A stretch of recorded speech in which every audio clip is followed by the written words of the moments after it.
Ready to take it to the next level? Unleash the beast this college tailgate season with Monster Energy. Tear into a can of the meanest energy drink on the planet, Monster Energy. Unleash the beast. Jordan Moore, Sean Cody, Cody Kessler, and Keely Orr now for our weekly football roundtable. And, Keely, Coach said it. We were there. Life on the road in this league is proving challenging. And, I think, one thing he said that stood out as somebody that was a Pac-12 vet yourself, these what I'll call mid-tier road games are just a completely different animal than they were in the previous league. 1,000%. Going to Minnesota is harder than going to Stanford. It is farther away.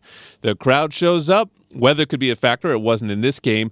But these road wins, every single one of them is going to be like gold because just nothing's coming easy. 1,000%. And to add to that, there's a reason why the off-season strength and conditioning program was called Big Gains. It's because they're bigger and meaner and tougher in the Big Ten. And so I feel like that's showing up as well. But we talked about it on the pod. Like, this was the third time this season where USC's defense had a gotta-have-it situation for the game. And I was curious, Sean, your thoughts as well. How much does being there and doing it before, how much weight does that show in this roster? Because a lot of these guys are young and inexperienced, and to be put in that situation for the third time in 5 games is pretty significant there. Well, you got to, reps together. It counts, right? Being out there, getting experience, knowing those situations with you guys. And like Coach Riley said, they've been in some tough positions now. So now they kind of know that. Now when they go to the bank again, now would you have liked to learn it against Michigan and then try to figure out against Minnesota? Sure. Of course. But, they didn't get it done now.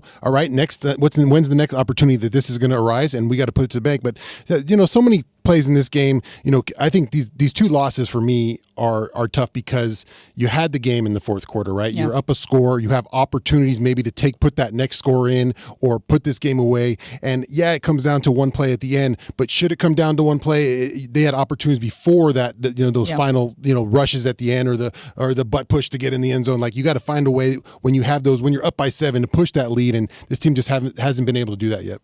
Yeah, the biggest thing for me going back to that is I think the frustrating part is we saw against LSU to start the season, right? One of those got-to-have-it stops or one of those got-to-have-it drives we did in that football game and won, and that kind of helped be battle-tested. But the last 3 games on offense, we've struggled to put away, the games on that side of the football. Against Michigan, we had an opportunity there and we go 3 and out. And then against Wisconsin, I know it didn't hurt us, but we had another opportunity to get back. And I know Miller was coming back with, we thought he had an injury. He comes in at the last second. We go 3 and out there, and then against Minnesota, we have a chance to go down and win the football game.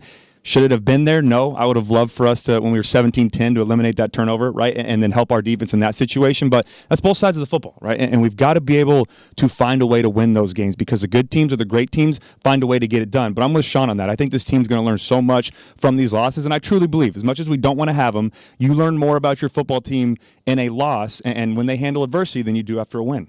Sean, usually we turn to for Cody for the film breakdown, but you were looking at the run concepts for Minnesota. What was bothering USC in that game? Because as you said, it was not something that was really a weakness for the Trojans up until this point. Yeah, done a really good job. I think the 2 defensive tackles this whole year up until the Minnesota game did a really good job of holding their ground in different guard, tackle, pulling situations, not as much zone stretch. And I think Minnesota started going to a little more stretch plays. They stretched that defense out. And when you're sitting on the line as a defensive tackle on a stretch play or a zone play where you're trying to move these guys around, it buys a lot of time for that running back to just kind of wait back there. And that's what you saw in Minnesota. Just Taylor was just sitting back there waiting for his hole, then hitting it. So I think in those kind of situations, you got to play those kind of runs, stretches, zone plays. You got to get up the field. You got to create. You got to make him decide running back right now where he wants to go. That helps your linebackers. Just didn't see enough up the field, I think, against those kind of plays. And they learned that they haven't played a ton of offenses. And I think credit to Minnesota for going to that kind of stretch play and trying to open it up. So good job by Minnesota, but that's something USC, the defensive line's got to get better at. Keely, one nice thing about this league that's different from most of the years of the Pac-12 was that when you lost a game that maybe you feel like you shouldn't have lost, you didn't really have a chance to go make up for it. In this league, all of a sudden the number 4 team in the nation rolls into town, and you can change things in a hurry. And so all of a sudden it's a difficult opportunity, but Penn State's got to figure out how to come all the way cross country and win in the Coliseum, and that's a great chance to flip this thing right back around as we're sitting here, a week from now. 1,000%. And Cody was kind of the therapist on our podcast last night. He's yours or the internet's therapist? No, the internet. I'm good. I'm good on that front. But no, because I think, and what Cody was saying, and I'm speaking for you, Cody, so you can jump in at any time. But you got to treat it like the 24-hour rule.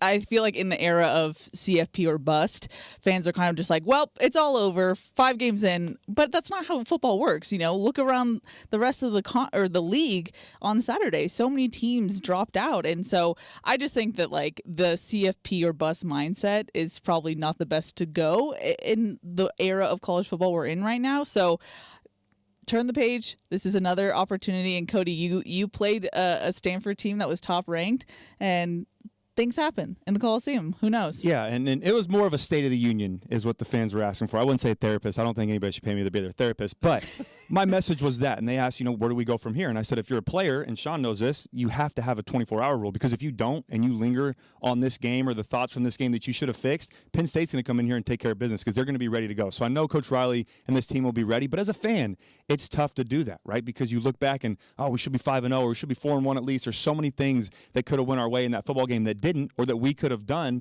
to be 5-0 right now. And it's frustrating, but as difficult as it is, I had to do the same thing, take a deep breath, move on. This is a huge opportunity.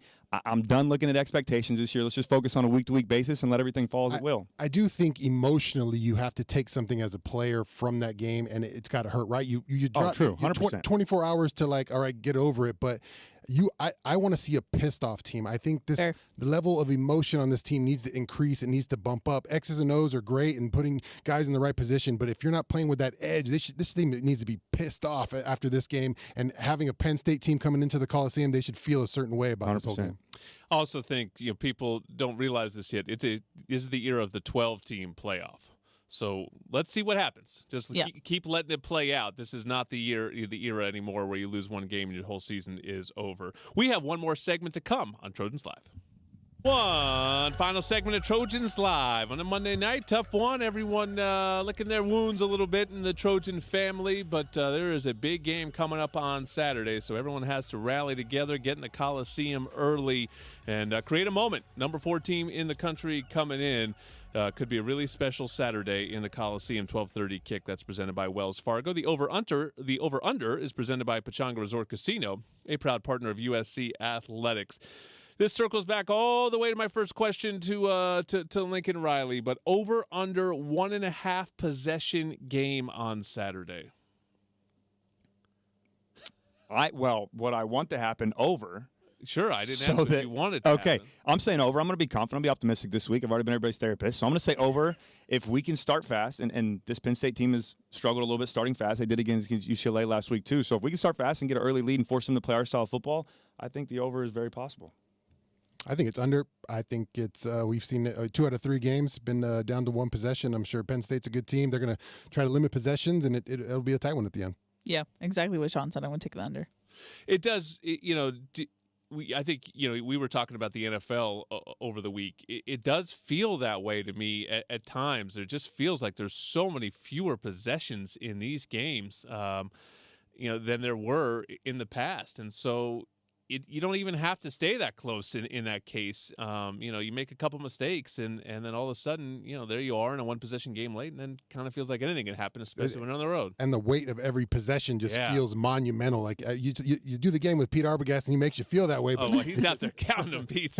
Maybe it's just me and you. Maybe that's why we talk about it so much, because Pete's got us stressed out. I mean, maybe you want a 1-possession game in the Coliseum. That allows the crowd to come in, and it's just you're too much anxiety for you, Cody? I just think when we play a 1-possession game like we did against Michigan and Minnesota, we play their style of football, right? They can run the football, they can slow down, control the pace, limit those possessions. When we get up early and we play fast, which we need to do, which we struggle with, then we force them to keep up. And I think Drew Allar's a good quarterback, but he struggles to push the ball down the field, so that's our advantage in this game. And obviously it's a lot easier said than done, but we've got to be able to get that done and get a lead early. Sounds good to me. A fast start. It should be a fun one on Saturday. Either way, USC versus Penn State, 12:30 kick. We will talk to you then. Thank you to everyone for getting Trojans Live set up tonight. I know it was a little bit hectic, but we got it done. We'll see you on game day. Fight on, everyone.